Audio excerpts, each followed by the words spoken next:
been about 3 weeks now since Russia invaded Ukraine. And violence continues to escalate, and countries around the world are putting sanctions on Russia to try and end the war diplomatically. Here with us now to talk about the Russian invasion of Ukraine is Boise State Associate Professor of International Relations, Conflict, and Foreign Policy in the School of Public Service, Michael Allen. Thank you for joining us here, Michael, today. So first of all, what do you think about how this whole invasion is developing, including going into civilian areas? Well, the current conflict seems to be going poorly for Russia. The last two external conflicts it had in 2008 and 2014 lasted less than about 12 days total and had relatively low fatalities.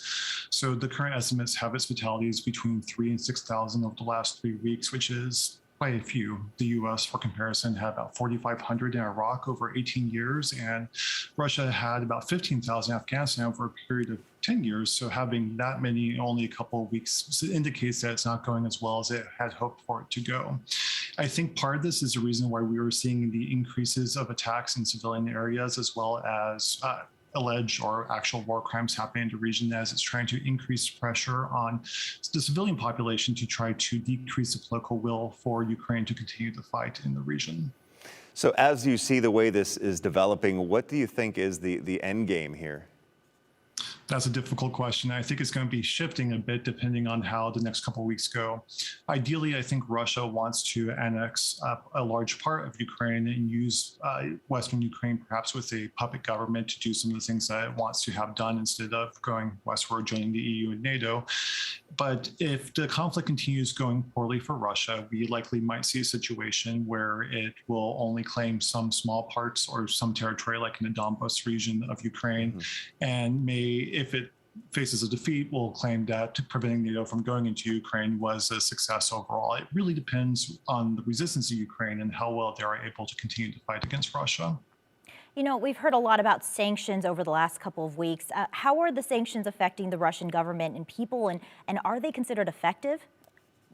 So that's quite well. So sanctions themselves historically have not been overly effective. Some counts put them only effective in about 25% of cases where you see a government change because of sanctions. But these are a little bit more complicated in that they're unprecedented, they are large, they are massively already affecting the Russian economy as a whole and likely to have long-term repercussions for it. Russia knew these sanctions were coming and had tried to harden its economy and try to sanction-proof its economy a bit, but was not enough to prevent a lot of the economic toll that's facing Russia.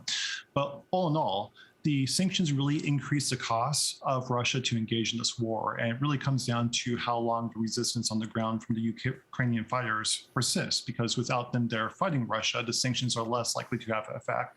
They are additional costs for Russia to engage in this conflict, and they support the existing resistance that's there.